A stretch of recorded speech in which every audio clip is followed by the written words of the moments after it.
Well, we're back with the Valley of St. Louis Master Craftsman Study Group program for Master Craftsman Philosophy. We're chugging along. Our lecture today, this afternoon, is going to be on the 11th degree, Sublime Elective the 12, or Prince Ameth or Ameth, Elu the 12, Elu the 12, as you may also call it. We're going to dig through that section. It begins on page 247, so open your Morals and Dogma if you don't have that ready. For those participating in the study group program, a reminder as always, please make sure you've read all the material up until this point. It's very important. You want to have read this chapter before listening to this section. Keep that in mind. So let's dig in. We're going to work through this section, about 10 pages of material in Morals and Dogma. So we're back at it, brethren, as we go. And we are exploring the 11th degree. Now, the 11th degree forms the end of the triad of the revenge degrees, or the Elu degrees, or Elu degrees, if you will. Those degrees dealing with the ruffians. In this degree, we see that completion point as we move forward. So we're excited to kind of chug away onto that and see where we can go. The 11th degree takes place kind of interspersed. In the 9th degree, obviously we capture one Tyrion. In the 10th, we capture two. The 11th is the begins with the trial of the remaining two ruffians that are left, the two assassins that are left. And then it follows with this, this account of how Solomon is having issues with ineffective governors, corrupt governors in his country, men who are leading to corrupt tax collection, things like that. And so he appoints 12 of the men out of the groups that hunted the Tyrians to go on and serve as part of this group that's going to help bring good government to the region. So it is a continuation of the 9th and 10th degrees, not as just explicitly adventure over hill and dale, if you will, and into caves and quarries, but an extension. We're said that in this degree we learn a couple things. We learn about the judiciary system, fair trials, that type of thing. That plays into the beginning of the degree. And we're also told that it shows that the judiciary is a third pillar in which government stands. So obviously the 9th and 10th degrees, if you remember from when we discussed there's an insinuation that they represent the legislator. We have with this degree a discussion on judiciary systems. And so in the 12th degree, we will talk about the chief executive, so the executive branch. So there's your three branches of government from like 3rd grade, 4th grade government class popping out. The degree is also called Prince Ameth or Ameth. That word in Hebrew means truth, firmness, fidelity, consistency, and keeping one's. And we're referencing it in towards keeping one's promises. But this idea of being obligated to that and practicing those ideas, of consistency and fidelity as part of that discussion come into play. So we're told very early on that the duties of the Prince Ameth are to be earnest, true, reliable, sincere, to protect the people against illegal imposition, exactions, to contend for their rights, to see as far as they can or may be in terms of those options, and that to work towards bearing the burdens for those who may reap the benefits of government. You are to be true unto all men, be frank and sincere in all things, earnest in doing whatever is to do your duty, and no man must repent that is relied upon your resolve, your profession, or your word.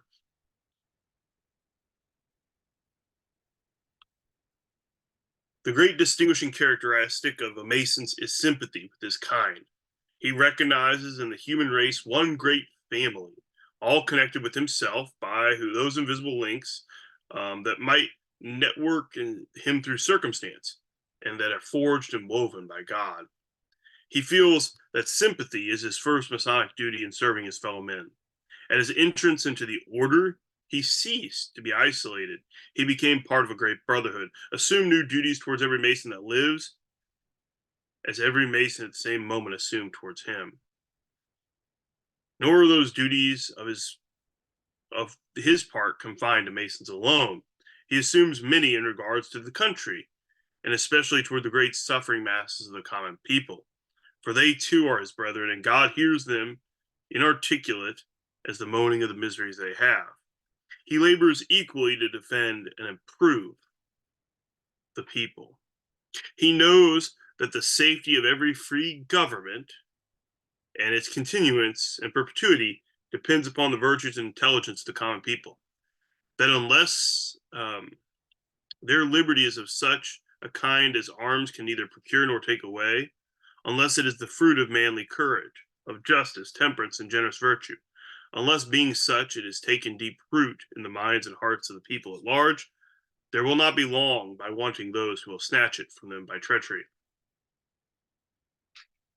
So Pike begins this discussion, this whole degree, talking about sympathy for suffering man, for the common people, and this fact that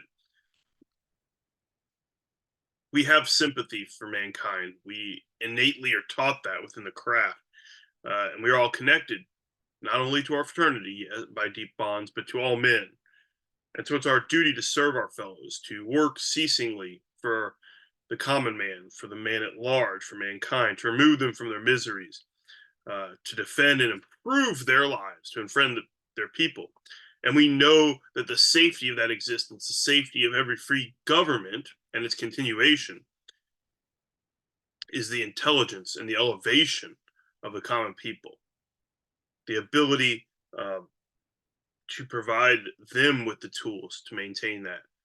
Because once that is taken away, that intelligence, um, that idea, that concept, if you will, it opens the gates. It opens the gates to where which treachery can rip that freedom away. Pike also reiterates that after people released to the toils of war, they may neglect the art of peace because they were in a state of warfare. If it was their only virtue, the summit of their praises, they'll soon find peace to be the most adverse of their interest. And so we have to really push that idea of knowledge, of learning, and work for that peace, that liberty. Of course, in that same sense, the people that does not subjugate the propensity of the wealth to avarice, ambition, and senility, and expels luxury from them and their families, who keeps down pauperism, diffuses knowledge among the poor, and labors to raise the abject from the mire of vice and low indulgence, to keep the industrious from starving inside of luxurious festivals, will find that it has cherished in the avarice, ambition, sensuality, selfishness, and luxury of that one class, and the degradation, misery, drunkenness, ignorance, and brutalization of the others, more stubborn and intractable despots at home than it ever encountered in the field, even if its very bowels will be continually teeming with the intolerable progeny of tyrants. So, very much here, Pike is talking about this idea of a people, a country which lets itself fall into luxury, into wealth, to ambition, to sensuality, who keeps down the diffusion of knowledge among the poor, who pushes the low into vice and pauperism, keeps the industrious from their efforts and rewards, is only going to be led into tyranny, only led into darkness. And he reiterates here that these are the first enemies to be subdued. This constitutes the campaign of peace. There are triumphs, difficult indeed, but bloodless, and far more honorable than those trophies which are purchased only by slaughter and rapine. If not victors in this service, it is in the vain to be victorious over the despotic enemy in the field. So Pike here reiterates this idea that the subjugation of avarice, ambition, and sensuality should be a key plan of any Mason striving to make his world better, his society better. By doing that, we will work to lift the classes up that have been put into pauperism, and make the common man knowledgeable of his rights and his liberty, and all men knowledgeable of their rights and liberty. Of course, that comes into Pike's discussion on the disparity of social classes, which he addresses in several ways, touching on the fact that every age presents its own special problems, more difficult and impossible to solve. And with this age and their new offers arise, they force upon us the consideration of all thinking men. How do we have in a populous, wealthy country blessed with institutions and constitutional government, there are great masses in the laboring class that are enabled to work steady, fair wages to keep them from starvation, and their children from vice and debauchery to be furnished with that degree, not of mere reading and writing, but of knowledge that shall fit them intelligently to do their duties and exercise their privilege. While every ox and horse can find work and is worth being fed, it is not so with every man.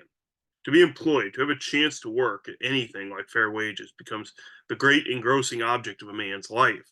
The capitalist can live without employing the labor, and discharges him whenever labor ceases to be profitable. At the moment when the weather is most inclement, provisions dearest and rents highest, he turns him off to starve. If the day laborer is taken sick, his wages stop. When old, he has no pension to retire upon. His children cannot be sent to school, before their bones are hardened, they must get to work, lest they starve. The man's strong and able body works for a shilling or two a day. The woman shivering over her little pan of coals, when the mercury drops below zero, after her hungry children have wailed themselves to sleep, sews in the dim light of her lonely candle for a bare pittance, selling her life to him who bargained only for the work of her needle. Pike here addresses this disparity of the social classes, and he talks about the fact that education is extremely important.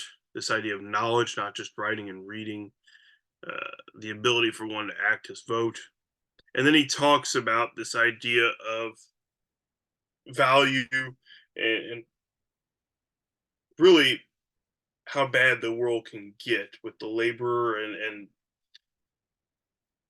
the conditions of the time. And if you think when Pike wrote this, this is the 1850s, and some slight tweaks thereafter. The Industrial Revolution is rolling in to a degree. So there's this idea that the day labor is a fickle thing, and Pike here talks about the sadness of their state and their condition, and he continues to talk, um, and gets kind of worse actually in his discussion from what I read, talking about fathers and mothers killing their children to have a burial fee, so that the price of one child's life may be covered while the other starves. Little girls with bare feet sweeping street corners when the winter and wind pitches them, and they beg piteously for pennies. How to deal with this apparent inevitable evil and moral disease is by far the most important of our social problems. What is to be done when pauperism and the oversupply of labor? How is the life of any country to last when brutality and drunken semi-barbarism vote? Again, going back to the idea of knowledge, and hold office, and by fit representative themselves if they gain control. How, if not wisdom and authority, but turbulence and low vice, are to come in and exalt the senatorships, miscreants reeking with the odors of the pollution of hell? Pike sums this whole section up talking about this idea that the oversupply of labor, perhaps the undersupply of work, the conditions of the day, how do we address that? How do we consider it? He goes back to the importance of knowledge, not just base understanding of education. The fact that if we don't truly pass knowledge on, he talks about the drunken semi-barbarism vote, um, low vices, the senatorships of being held by miscreants reeking of the odors and pollution of hell. A lot of discussion there as he talks about the disparities of class. He immediately follows this up talking about the fact that masonry is the champion.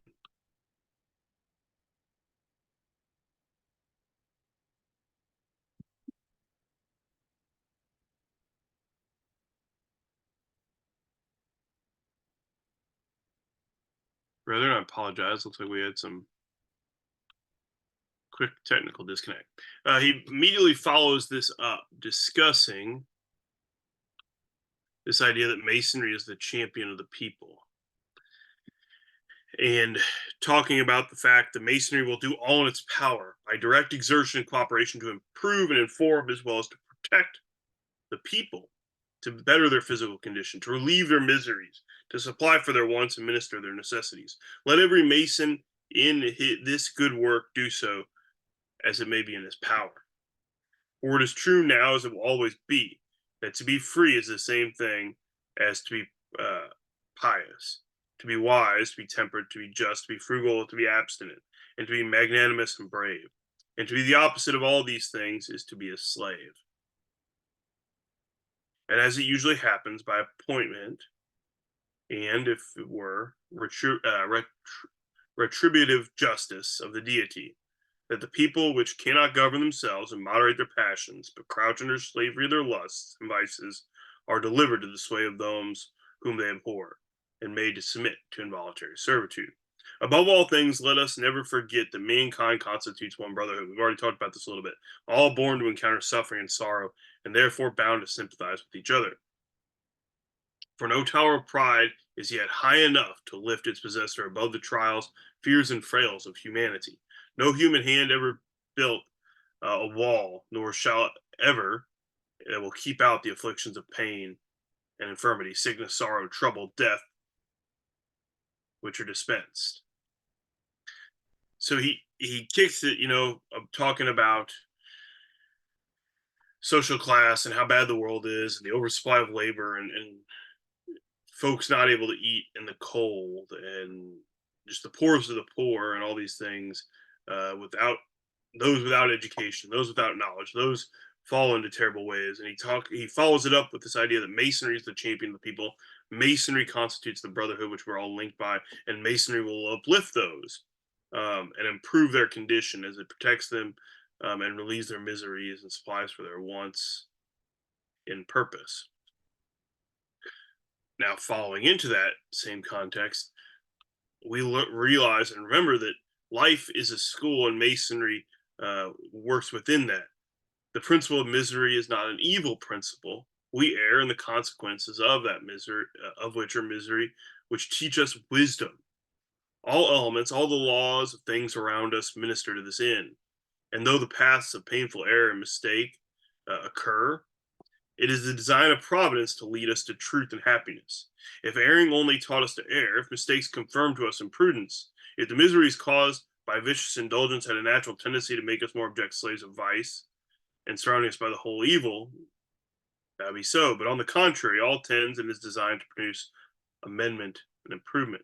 Suffering is the discipline of virtue, of that which is infinitely better than happiness, and yet to embrace it in itself, all essential happiness. Virtue is the truest liberty, nor is he free who stoops to passions, nor is he in bondage who serves a noble master. Examples are the best and most lasting lectures, virtue the best example. He that hath done good deeds and set good precedents in sincerity is happy. Time shall not outlive his worth. He shall live truly after death, whose good deeds are the pillars of remembrance, and not a day, and no day, but adds some grains to his heap of glory. Good works are seeds that after sowing return to us continual harvest, and the memory of noble actions are enduring monuments of marble. Life is that school. The world is neither prison nor penitentiary, nor a place of ease, nor an amphitheater of games and spectacles, but a place of instruction and discipline. Life is given for moral and spiritual training. The periods of life are its terms, all human conditions, and forms all human employments its lessons. Families are the primary departments of this moral education. The various circles of society, its advanced stages. Kingdoms and republics, its universities. Riches and poverty, gaieties and sorrow, marriage and funerals, the ties of life, bound or broken, fit and fortune, or untoward and painful, are all lessons. If from prosperity we have learned moderation, temperance, candor, modesty, gratitude to God, and generosity to man, then we are entitled to be honored and rewarded. The poor man also is at school. Let him take care that he learn rather than complain. Let him hold to his integrity, his candor, and his kindness of heart. Let him beware of envy and of bondage, and keep his self respect. The body's toil is nothing. Let him beware of the mind's drudgery and degradation. While he betters his condition if he can, let him be more anxious to better his soul. Let him be willing, while poor, and even if always poor, to learn poverty's great lessons: fortitude, cheerfulness, contentment, and implicit confidence in God's providence. With these, the humble dwelling may be hallowed and made more dear and noble than the loftiest palace. Let him above all things see that he loses not his independence. Let him not cast off himself, a creature poorer than poor, on the kindness of others. Every man should choose to have God for his master rather than man, and escape not from the school either by dishonesty or almsgiving, lest he falls into a worse state, worse than disgrace, where he can have no respect for himself. The ties of society lead us to teach us to love one another. That is a miserable society where there is absence of affection and kindness to be supplied. Death, of course, is the great teacher, stern, cold, and inexorable, whom collects the might of the world and cannot be stayed off or warded off. What a lesson is this, the teaching that our frailty and feebleness and an infinite power exist beyond us. It is a fearful lesson that never becomes familiar. It walks through the earth in dread mystery and lays hands upon all. It is a universal lesson that is read everywhere and by all men. Its message comes every year and every day. The past years are crowded with its sad and solemn mementos, and death's finger traces its handwriting upon the walls of every human habitation. It teaches us duty, to act our part well, to fulfill the work assigned to us when one is dying. And after he is dead, there is but one question: has he lived well? There is no evil in death, but that which life makes. Of course, there are hard lessons in the great school of God's providence, and yet the school of life is, of course, carefully adjusted in all its arrangements and tasks to man's powers and passions. There is no extravagance in its teaching, nor anything done for the sake or present effect. The whole course of human life is a conflict with difficulties, and if rightly conducted, a progress and improvement. It is never too late for man to learn, not part only, but in whole, of life as a school. There never comes a time, even amidst the decays of age, when it is fit to lay aside the eagerness of acquisition, the cheerfulness of endeavor. Man walks all through the course of his life in patience and strife, and sometimes in darkness. For from patience is to come perfection, from strife, triumph is to issue, and from the clouds of darkness, the lightning is to flash on the earth. Let the mason be faithful in the schools of life and to all its lessons. Let him not learn nothing, nor care not whether he learns not. Truth is a mason, of course, is early told, is a divine attribute and the foundation of every virtue. Frankness, reliability, sincerity, straightforwardness, plain dealing are all but different modes from which truth comes. The man who is always true is both victorious and wise, and thus possesses the greatest guards of safety. For the law hath no power to strike the virtuous, nor can fortune subvert the wise. The basis of masonry, being morality and virtue, is by studying one and practicing the other, that the conduct of a mason becomes irreproachable. The good of humanity being its principal object, disinterested one of its first virtues, and it requires of its members that, but also for a source of justice and beneficence. It is because masonry opposes all these duties on us, properly and significantly, we style it work. And he who imagines that he becomes a mason, by merely taking the first couple degrees, so that he may leisurely stop and stay there upon that elevation thenceforward, worthily wearing the honors of masonry without labor or exertion or self-denial or sacrifice, uh, and that there is nothing to be done in masonry, is strongly deceived.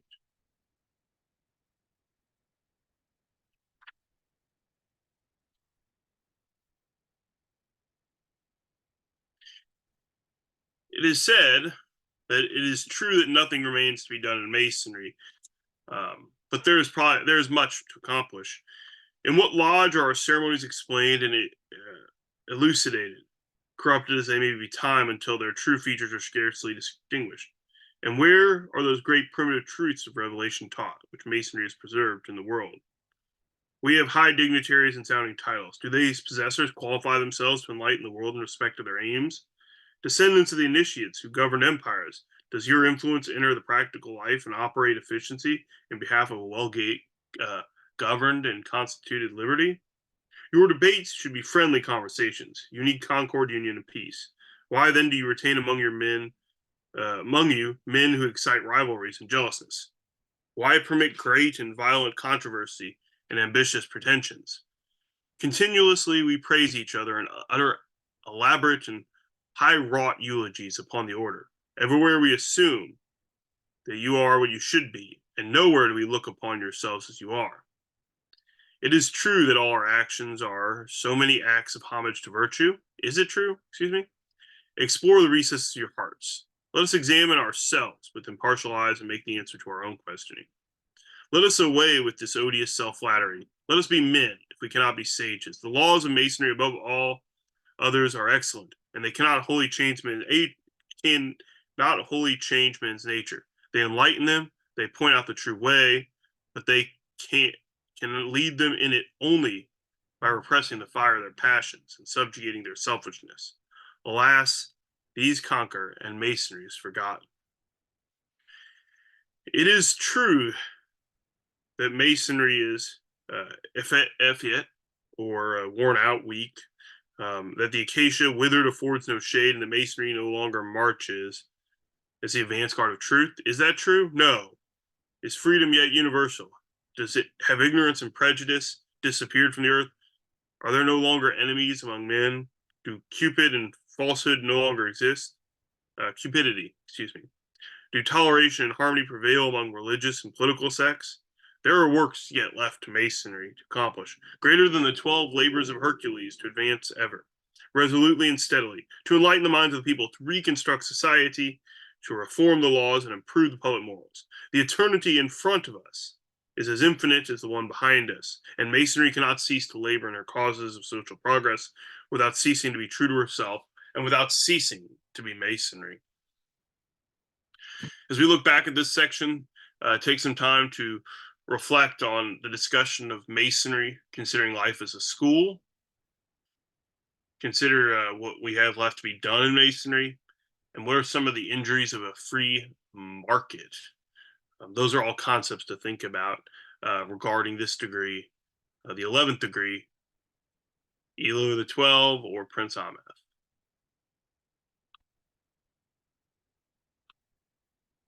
Brethren, again, we thank you for joining us, part of this discussion. We're excited to have you going forward with us in Master Craftsman Philosophy as we conclude the 11th degree. We hope you join us for the 12th degree, and as we continue. Again, if you're participating in the program, make sure, of course, it's a little late now, but you should have read the chapter before listening to this, as this is just an overview, just a high picture view of the degree content to help poke you along for some discussion when we meet in person. Thanks. See you next time.